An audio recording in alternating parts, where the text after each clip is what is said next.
Nevertheless, not as I will, but as you will.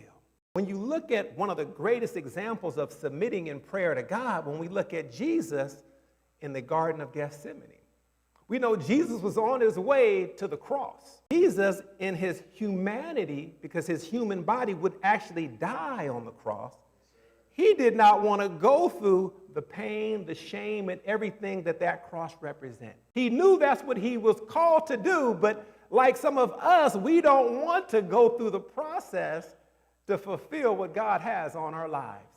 And in the Garden of Gethsemane, he would pray, and he would go back, and he didn't have the support from those around him like he wanted.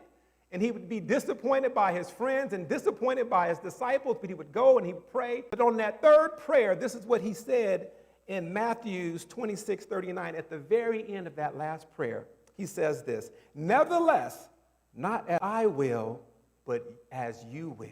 See, that is where we begin. And as I'm beginning, what I'm going to express and reveal about prayer is where it really begins. Prayer, instead of coming with our list and our directions for what we need God to do and what we want God to do and what God needs to do because of these various reasons. Prayer is when we say yes. And I'm definitely not saying that we don't pray and ask God for specifics, because I know that I do. I am not saying we can't pray and ask God for things, because that's part of it too. But in the end of everything that we're asking, in the end of all of our needs, in the end of all of our expectations, we want to end with how Christ ended.